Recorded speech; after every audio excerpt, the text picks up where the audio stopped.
Hello there, everybody. This is a bit of an interesting one. I've had this idea for several months now where I just wanted to form connections with fellow writers.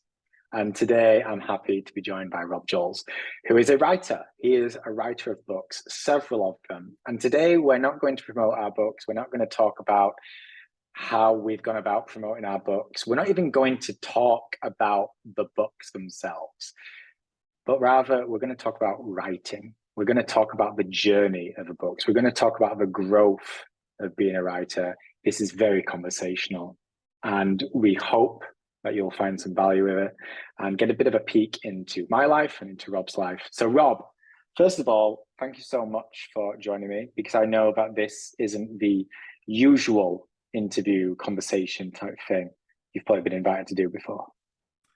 Oh yeah, but that's why I like it so much. I want to see where this takes us. And to me, when I'm interviewed, maybe it's the same with you. Whatever our best, our best interviews. When we get questions, no one's ever asked us before. So I got a feeling we're going to go down a few of those alleys, and I'm looking forward to it. Yeah, exactly. I feel like this is going to be a fantastic opportunity to just learn more about the craft of writing. And I was excited to dive into this one with you because I've written several books myself. So Beyond Pale is my most recent, and it came out last summer. That was my fifth full book. And I know that you have done, is it six? Yeah, Six but I books thought in we weren't total? boasting about books, but yes, it is six. It is six, yeah. We're talking about books, but not about books. Yeah. And yes, you've done six, and the first one was published in 2000. Is that right? No, actually, it was published in 1993, and 93. Sorry. it's in four editions, so that's probably why it was 93 and Yeah. 2000 and 2008 and 2001. But the funny thing was, I was teaching what's called a train the trainer program, and that's where I teach people how to talk about something that they have passion about. Don't worry about Xerox right now. I was working with Xerox. I was teaching them everything around it, and somebody gave a presentation on how to write a book, and had a book by Robert Mager called How to Write a Book. And it was like, if you've ever seen the play How to Succeed in Business Without Really Trying, I'm sitting there reading this book and just following it. And lo and behold, it led me to my first book in 93. 93. So that is almost 30 years ago. Yeah. And that is quite a growth. And I'm interested because I published my first book, Beyond Parallel, about 10 years ago now. And I just think about the growth of Matthew Turner, the writer, in that period since. And the 10 years before that is when I started writing Beyond Parallel. Right. Before I was a writer. And the growth is ridiculous. I've learned so much, not just about the art of writing, how to form sentences and stories and narratives, but just everything from planning and structuring the book. And that's why I'd love to speak to you about, like, start this conversation, because you've been writing for a long time. You've written several books. Right. What is some of the growth path? What does it look like for you when it comes to researching the book, planning the book, structuring and organizing everything? Because anyone who's approached a project like a book before knows there's so many moving pieces. Once you dive in, it becomes a whirlwind. Right.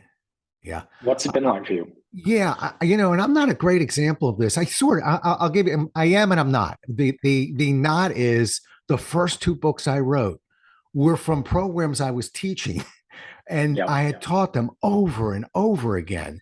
They had to run seminars and workshops. That's that 1993 book. Now I did 46 1 week long train the trainers for Xerox over 2 years. I knew 4.5 days of curriculum. And in a sense, I just sort of spoke the curriculum out, but I had already lined it up in what was a logical sequence. Second book, customer-centered selling, same sort of thing. I was teaching a lot of sales classes. It got real for me when I got to the third book. And it was like, well, this isn't a program you're teaching, big shot. You haven't said this 5,000 times yet. How are you going to write about this? And so that's, to me, when it got real. I'll give you my process. You give me yours. One of the things is I do a lot. I used to travel a lot. I got 2.6 million miles in the air. I love writing in an airplane. So the hardest thing for me is just to create an outline. And then, and that is, I'm usually very inspired. I want to do it like by a river. I did it actually in the Nile with for how to run seminars and workshops. But now I have something to follow. And then it's a matter of just carving out the time. Well, when you're a road warrior and you're on the road almost every week, you've got that time. So most writers, I think they fall down on one, they don't outline it, but two, they can't find the time. So what about you? Okay. Where do you find the time? At the minute, I haven't been doing far too busy with client stuff, and I've just had to kind of come to peace with that. I think old me a few years ago, and when I was still very much caught up in the hustle, which I've very much been conscious to escape in more recent years, would try to have two books going at once, and I would like guilt myself into it because I'd be thinking if I'm not writing a book, then I'm not really a writer. Hear all these success stories, people saying you need to just write book after book after book, publishing 3, 4, 5 a year. I always struggled with that. So I was always pushing myself to find the time. And like it's great because I would always use it as an escape, if I will. Yeah. I always enjoyed the process to an extent, but it would feel forced. These Yeah. days, I'm a lot more chilled with it. I'm like, yeah, I appreciate I'm going to need time to dedicate to this. And if the time isn't there right now for reasons, then I need to just do what I can do and let go of the rest because it will come. But there's Right. no point in trying to compare me, Matthew, the writer, versus someone else, the writer, and how they do things.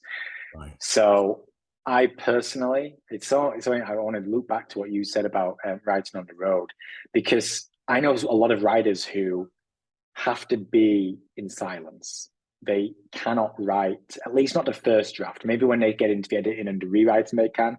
But in the first draft, they have to be in their little nook. They have to be at home.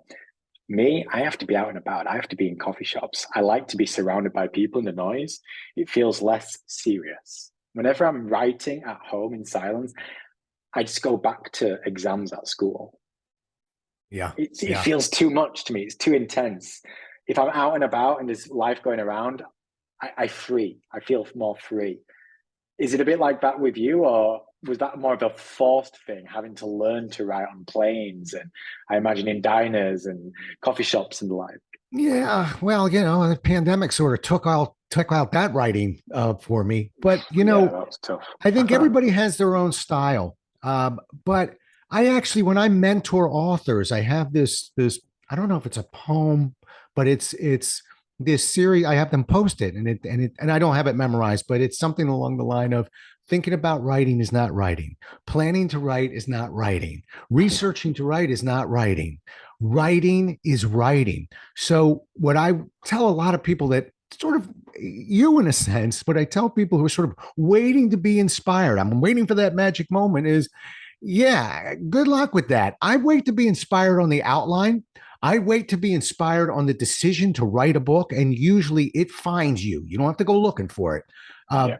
but in terms of now, I feel very inspired. I'm going to sit down. That could take me 15 years to cobble enough inspirational moments. So sometimes, almost like a golfer, we grind, we Yeah. grind. But I'm not sitting there going, "Ooh, what am I going to write about today?"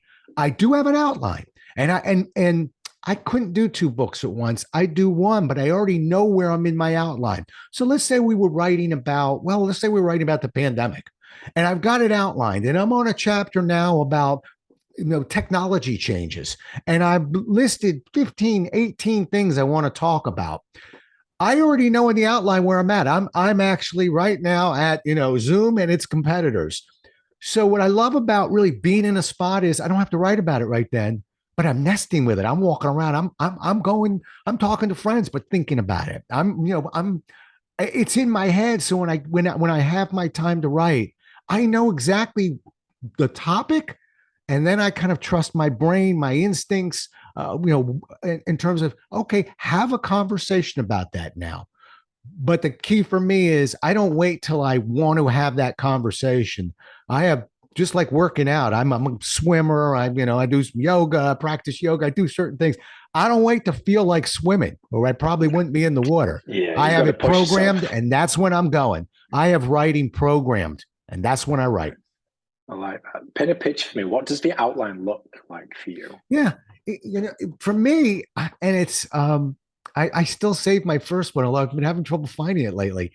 It is, and it's methodical. And I know I'm a little bit, I probably sound very compulsive in a sense, but I make sure. And again, when I mentor people, it's like, yep, sorry, you're going to have to follow this way, or don't, there's always other people who help you. But I want one page per chapter.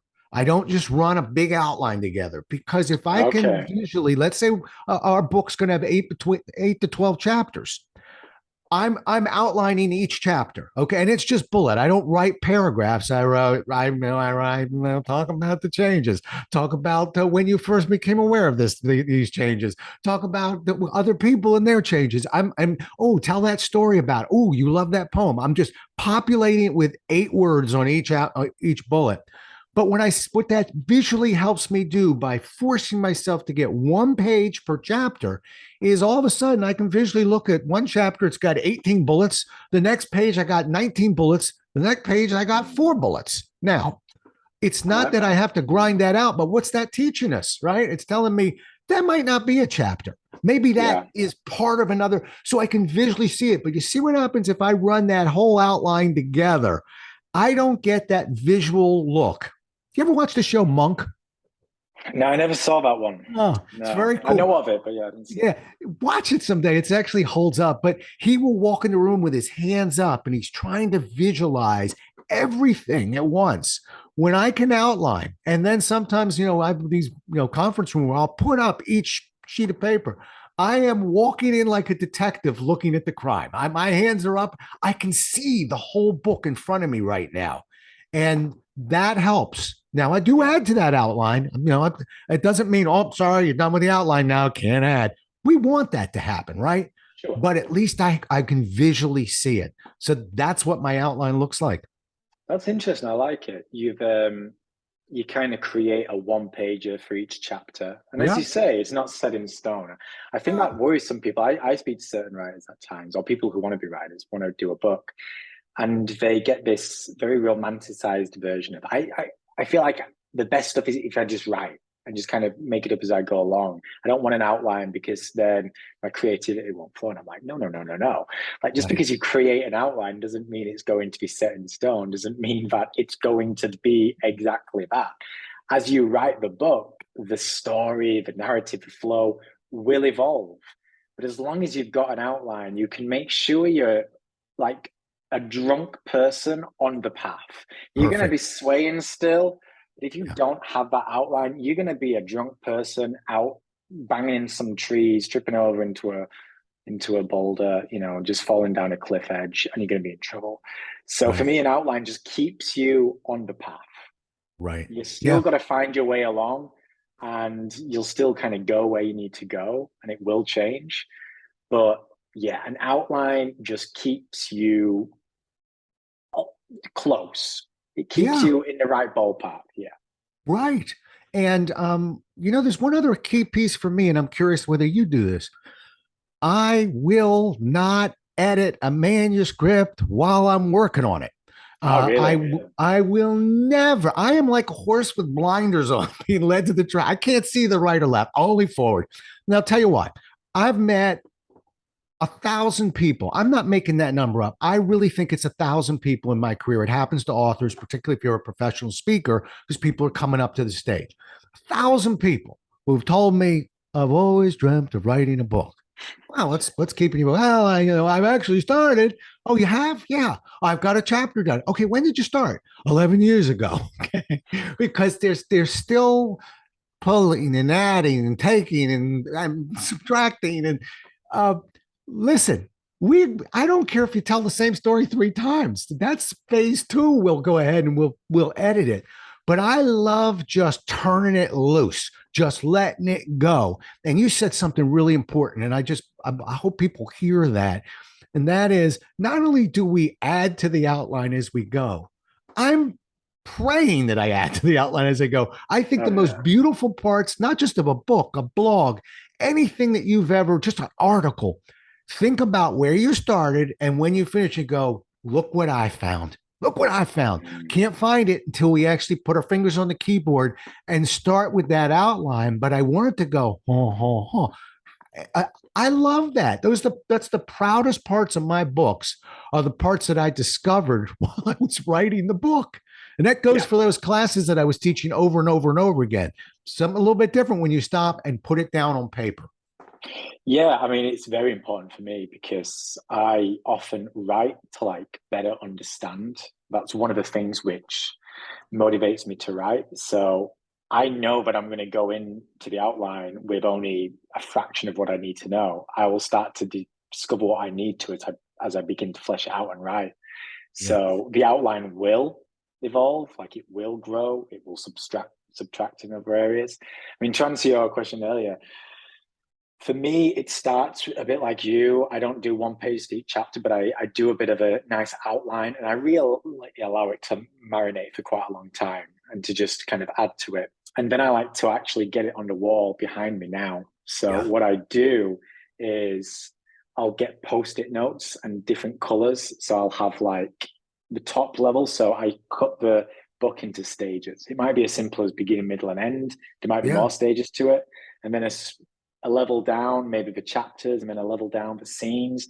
Basically, that's the same whether I'm doing fiction or non-fiction. Just kind of Right. breaking it down bit by bit, rearranging it, and then making my own little one pages, if you will, on the post-its. And I just look at that daily and I allow it to surround myself and do it.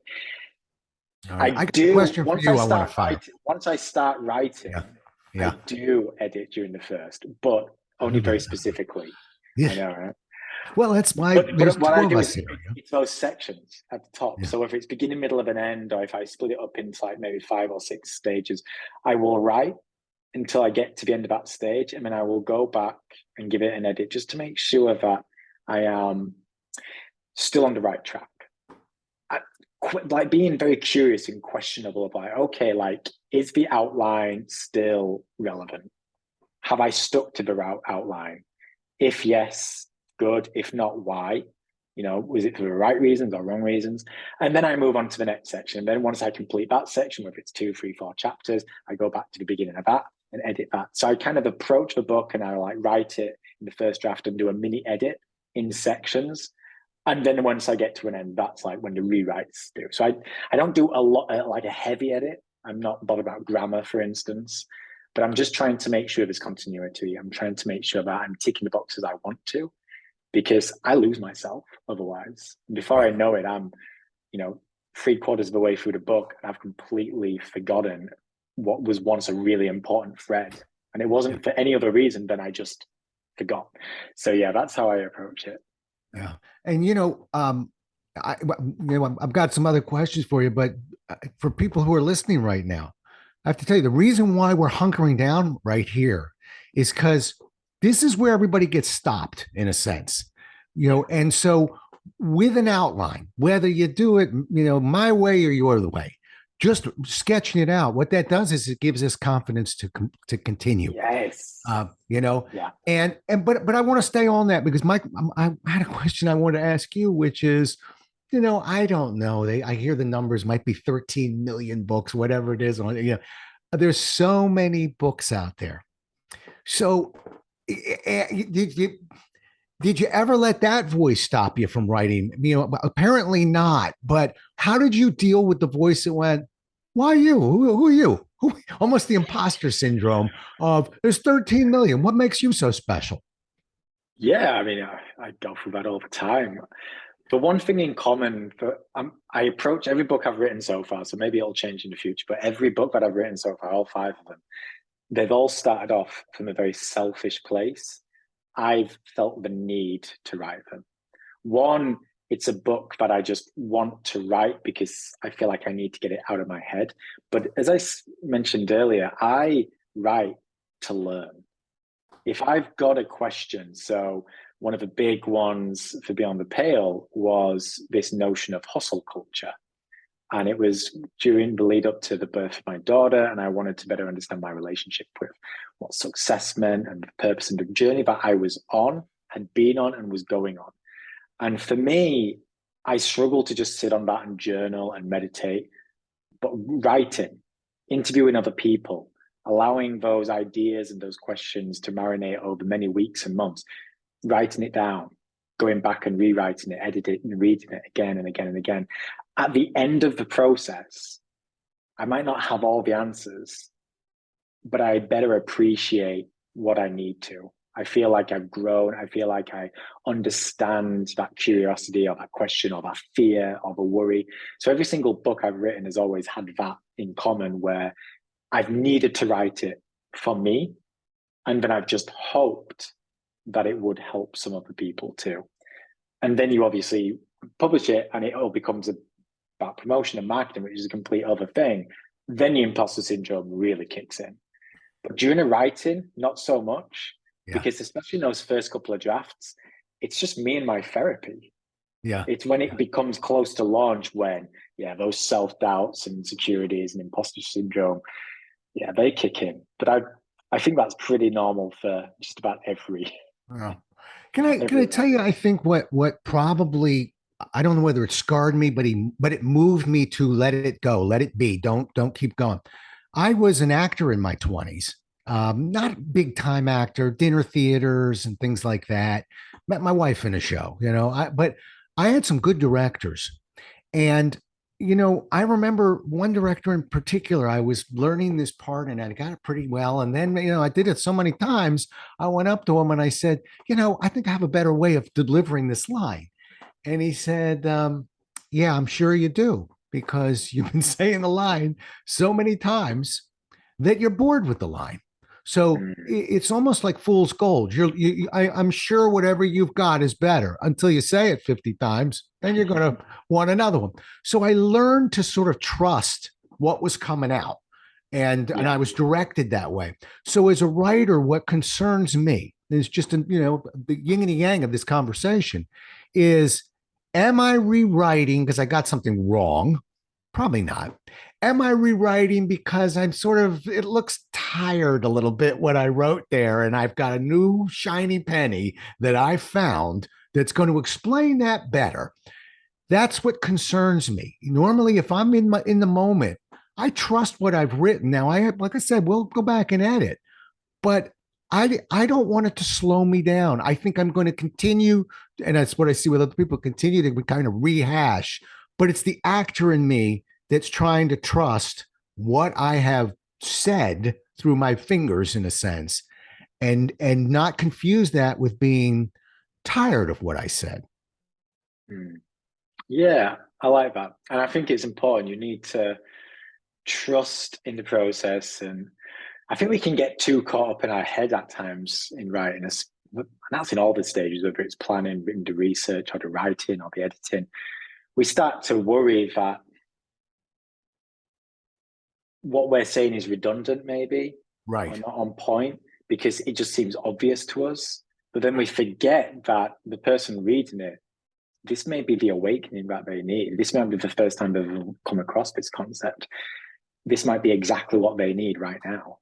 And just because it doesn't feel like it's this miraculous passage to you, the writer, doesn't mean that it's actually a fantastic piece. So I've learned to let go of that, I guess. I tried to probably too much perfectionist in the early days of writing, where I would go over and re-edit and re-edit and re-edit, because I was like searching for this perfect passage, perfect chapter, perfect sentence, whatever it may be. And now I realize that that's just nonsense. That doesn't exist. I just have to write what feels right and then let go of it. Because if it makes it way through all those edits, all those reviews, then it's probably pretty decent. Yeah. Yeah. And, I want to touch back on the question I asked you, which was, well, it was kind of wrapped in the imposter syndrome, but I see some people, they just talk themselves out of it because there's so many books out there. And I kind of want to address that in my way and just talk to people from my gut and tell you this. Don't ever not pursue a dream because so many people are doing it. I can tell you statistically right now, if there are 13 million books, 12,900,000 and change won't sell more than 200 copies. They're not in your way. If you're willing to work, and you said it yourself, you said, well, there's the writing, and then there's what happens after it gets published, because you and I are used to saying, now the battle begins. Now we go to war. We work. And I get energized by that like you do. But I just don't want, first of all, we can't have this conversation till the manuscript is done. Okay. Till we do the manuscript. Writing is writing, right? But I just want to appeal to people to say, you can tell me many reasons why you don't want to write a book, but don't ever tell me the reason is because there's so many of them. Because there's something inspiring in you that wants to get out. Let's get it out. Let's knock this thing out. Then we'll worry about how we're going to fight for it and get it. And who's publishing, hybrid, conventional, self. Don't even care. Why have that conversation now? Hand me a manuscript. Now we get to have that conversation. And to me, that's a fun conversation, but not until there's a manuscript. Yeah, absolutely. And I think it largely comes down for me, people have to write for the right reasons. Like, you've got to be coming up with a book, like, because it's a slog. If you want to write a book just because you've always said, I've got a book in me, and you feel like you're a speaker and therefore you need a book because all the other speakers you surround yourself with have books, then it is going to be a painful process unless you literally just hire someone else to write it for you and someone to publish it for you and to market it for you. Like, if you're going to have some kind of involvement in the book, like, it's pain. Like, it is tough. There's the good parts to it, but then there's the hard parts to it. So you need to be doing it for the right reasons. And if you're doing it for the right reasons, then the world needs your book, because this bar is set low. There's so many bad books out there. There are so many books out there which just, nobody, like, they're just trip not to good. Tahiti. Yeah. Yeah, they're just like poorly written. Like, people haven't come up with a structure. They've just thrown it out there. It's been rushed. It's not been thought through. And the bar is set low. Like, if you bring passion to the table and you've got a purpose to write that book, you are already moving yourself up the percentages. Yeah. The difference, like, whether that's enough for you to start actually selling copies, well, that's a completely other conversation, because it's usually only the very top few percent that end up doing that. But if you're writing for the right reasons, you should pursue it. Whether it takes weeks, months, years, get it done. But like you say, you got to get that manuscript done. Right. Everything else that you're worrying about, I mean, it's mute. It doesn't matter until you get that manuscript. Then you can worry about it. Now, before we start wrapping this up, I wanted to turn the focus more on the actual craft of writing. Okay. Because, again, the one thing that we both have in common, we write very different books in very different industries. But the one thing we both have in common is we've written several over a period of time. So we've been consistent. And what that requires, what that tells me, is that we both have this commonality of writing often over a period. Like, you literally write in hundreds of thousands, millions of words, just writing, killing your darlings, just learning. So I'm interested in terms of your growth as a writer. What are some of the big things that you personally feel you've improved upon when you compare yourself to the writer who wrote book one to the one that wrote one just a couple of years ago? Right. Well, yeah, I think I became a writer on book three when I was no longer reciting what I was saying over and over again. Although I said it well, but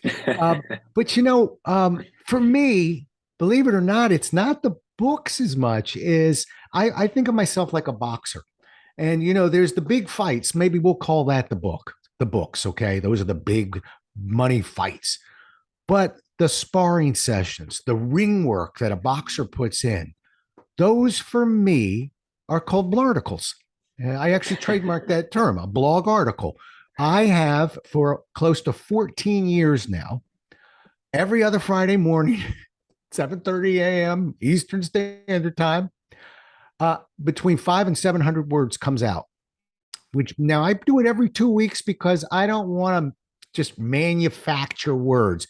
And if you really want to do this right, I know people will do them every day, but I don't think that you can be inspired every day.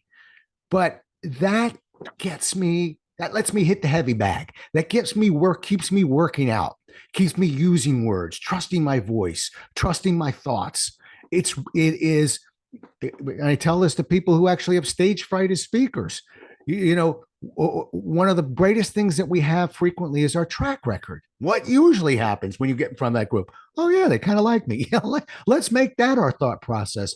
A track record and of writing blogs and getting those out there and being able to comfortably fit words into thoughts, that really helps me for the big fight. And the big fights are the books. And quite frankly, I'll let you behind the Jolles curtain. Some of those blarticles are coming off outlines of books that I'm working on. And I'm thinking, you know what? I want to tell that story of, the chef hat and the earlobe. I'm just making that up, of course. And, but I get to spend a long time with that little 700 page piece, a 700 word piece. And because that's a real important piece for the book. And I want to slow down a little bit. But yeah, for me, it's that. What about you? For me, it's definitely the grammar side of things. I've learned one of the best things I've learned, because I always struggled with grammar and the like at school. It was always what put me off writing. I assumed I wasn't good at it because I struggled with spelling and grammar and things. Working with editors has been huge, like a huge learning curve. Just seeing what they point out and going, well, these are the people who got the A's at school because they are fantastic with language, not necessarily at telling stories, but they know what words should go together, the sentence structure. So I learned a lot regarding grammar and sentence structure and all the technicalities, literally just working with editors and just seeing where they've pointed out my mistakes and just trying to keep that in my mind and going, okay, they changed that there. So next time I write it, let's keep that in mind. So through just pure repetition of working with editors, rinse and repeat, I feel like I am certainly not an editor. I'm certainly not the best technical writer, but I am so much better now because of that. But I think the thing which I've really grown when I think back to who I was, especially going back to like 21, when I first started diving in and dipping my toe into Beyond Parallel, when it was just an idea, it's probably just the craft of storytelling. And I always had that inside me. I think as I look back on my life now, I've always had quite an imagination. I've always been a bit of a storyteller, not in a sense where I would like to speak in front of other people, but my imagination was always wild and I always came up with good stories. And I've learned to better, bring them to the table, get them out and have the confidence to get them out of my head, even if I thought they were a bit wacky or a bit wayward, and just trust that I now better appreciate my voice, trust that I now have a better understanding of how to take someone on a journey, whether that's a mini narrative that's just over the course of a chapter or over the course of a blog article, or whether that's a grander journey over the course of an entire book. Just thinking about what is the experience here that needs to capture and keep the reader's attention. Like what's going to hook them, what's going to then make them lean forward, what's going to be that big learning curve. So yeah, it's just been the art of storytelling for me and trusting in my voice and trusting in my way of going about it. I feel like that's improved, not necessarily because I've learned how to do it, but just because I've learned to have belief in myself. Well said. The funny thing is you're focused on improving your grammar. I write in a very conversational way, and that's a style. And by the way, not everybody loves that style. Okay, but that's my style. I one of the nicest things people will say to me from time to time. Sometimes they say other things, but when they're saying something nice, they'll say, "When I read your book, I felt like you were sitting next to me, talking to me." That's what I like. So I want that authentic voice. I leave it to the copy editors to say, hey, you're using them. We got to use him and her. There's certain things I just can't get that one right. There's but I don't want to be slowed down by going, is that him or her? Is that a they? Where am I here?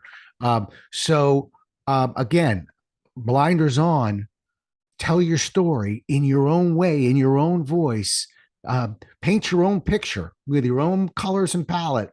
And a copy editor, because copy editors won't say, gee, I didn't like that story the way or I don't agree with your moral. No, that's me. That's mine. I'm the writer. Yeah. But your syntax is off. Okay, I'm all ears. But I don't let that slow me down. No, and you shouldn't. And yeah, I think it would be crazy for anyone to allow their flow to be ripped apart because they're trying to make it perfect sounding. That's for the editor. Like you say, that's for Exactly. the proofreader. A book is Right. going to go through numerous rounds, and there'll still be errors at the end of it because that's just the nature of it. But yeah, in those early drafts, those early edits, you've just got to write. You just got to write, enjoy the writing, get it out, get what's in your head out. Do Definitely it. Hit that do it. bucket list. Make it happen. There's so many things that are not in our control in this world. And those scare a lot of people and it's very disconcerting. But the beauty of the conversation we're having right now is that the entry to book writing, anyone can walk into that room and play this game. I hope you were listening because I would think you'll enjoy the game better with an outline. Okay. Whether you have it all on one page or whether you spread them out like Jolles does, doesn't matter. That's your own style. I'm happy with that. But we're talking, if it's ever been a dream of somebody, and it's a dream of a lot of people, isn't it nice to remind ourselves that anyone can do this because it's your voice, nobody else's? No one can do an imitation of you better than you can. So trust your voice, trust an editor who'll clean up the grammar of your voice, and don't let the number of books or can I do it or wait. Nah. My dad, it's an old phrase, but my dad was a Marine, and he would, whenever I was, looking at somebody who's doing something, he said, "See that guy over there? He's just like you. He puts his pants on the same way you do, one leg at a time." Okay.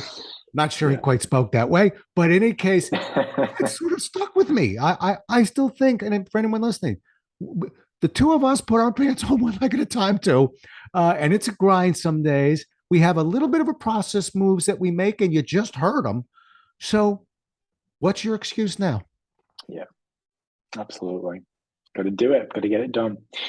What I would like, I mean, I don't know if you've got anything else to ask, but what I would like to end on, it might be a bit of a loaded question, but out of all your books, Ooh, which was your favorite in ooh, terms of the writing process? ooh. Whether Okay. it's the planning, the research, the first draft, if it was just, is there any book that stands out for you where you just had a little bit more enjoyment Yeah, in writing? I'll answer that question, but I'm going to tell you a question I've been asked in a lot of interviews, and I won't answer it. Is which one do you like the best?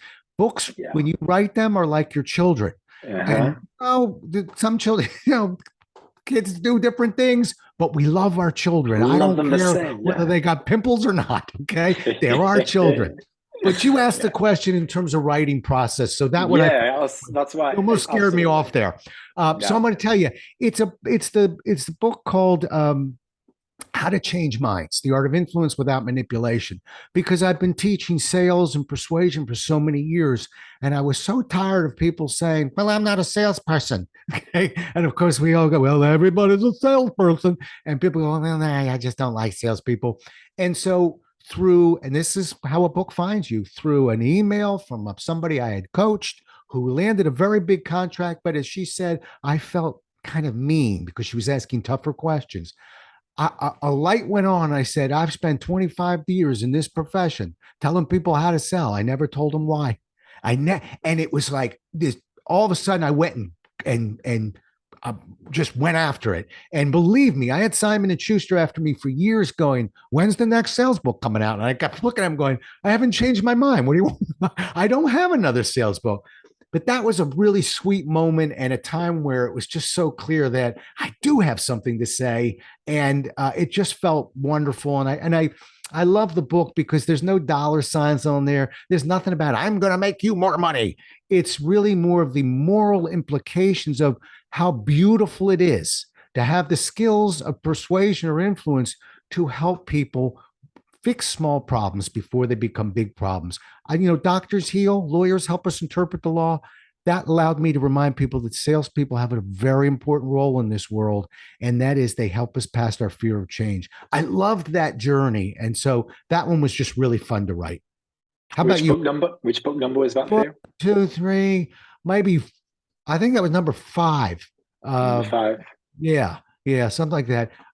Real fast, but there's a wonderful, wonderful author in the US named Brian Tracy, and just a real hero of mine and super successful. And he wrote a quote for the top, and it was about making money and things like that. And I had to sheepishly go back to him and go, I'm so grateful you wrote this, and I can't thank you enough, but I can't use that. Not for this one. This is not that kind of book.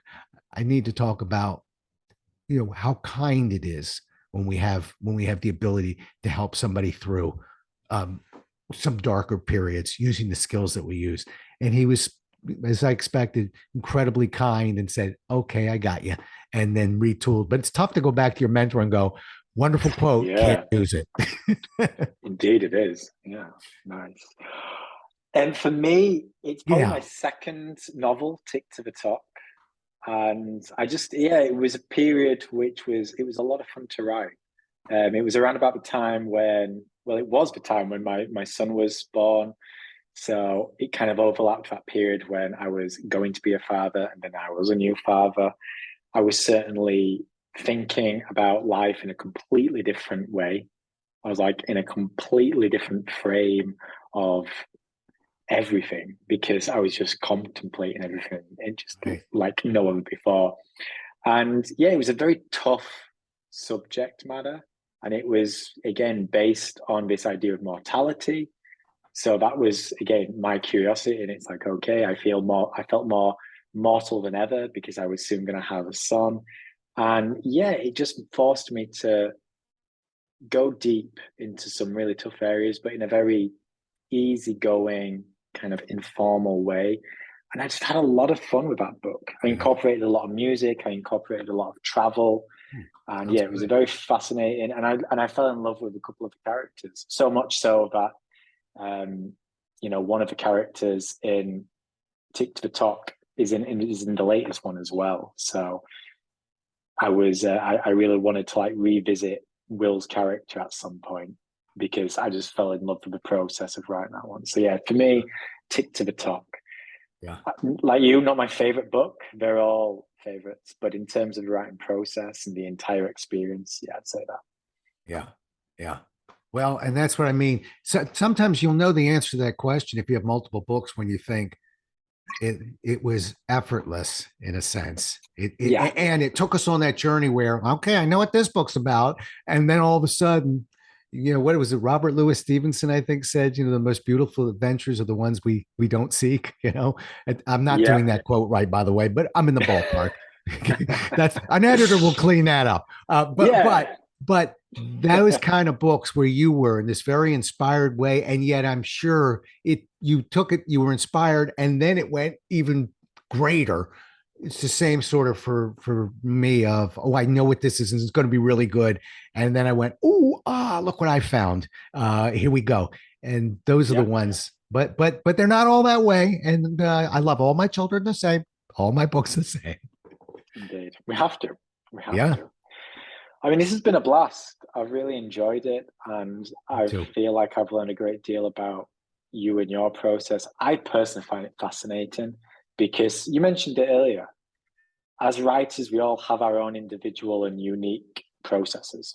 Right. And it's not that one is right and the other is wrong. It's all about, at least I've embraced it as a writer. It's about, first of all, finding the process that works for you. Yeah. Second, embracing that for what it is. And third, being open to it evolving and changing. Because just because a process works for you at one stage in life doesn't mean it will always be that way. It will evolve and change. And I find it fascinating when I speak to other writers, especially those like yourself who have written multiple books, and just the general growth over a long period of time. Because it's Yeah. one thing to write a book, it's an incredible feat. But to then do that for a third, fourth, fifth time, it's other level.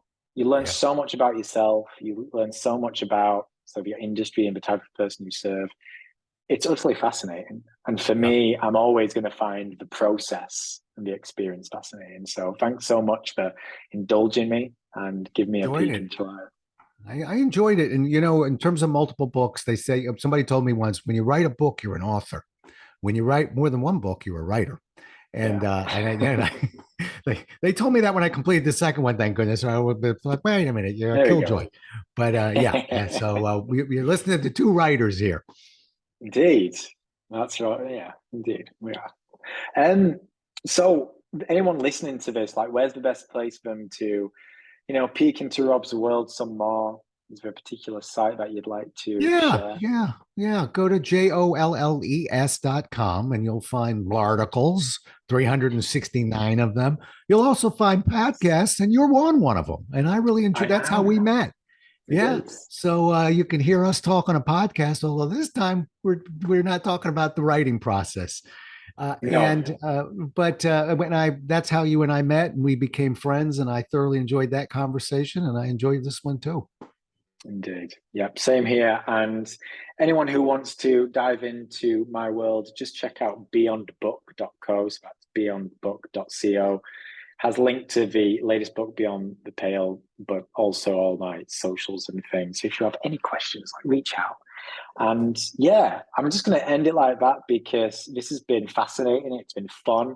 I'm Yeah. personally looking forward to doing more conversations like this. And I think it's a great way to peek into the minds of writers. And hopefully, those listening and watching have taken a few tidbits. And if anything else, the empowerment and permission to just go and do it, go and get it done. I There you hope go. that's the one lesson. If there's one lesson from all this, I hope it's that. Yep. Don't think about it. Just do it. Writing is writing. Go get it done. I'm with you. Well, thank you, Rob, and thanks everyone for watching and listening. We've had a good one. Cheers.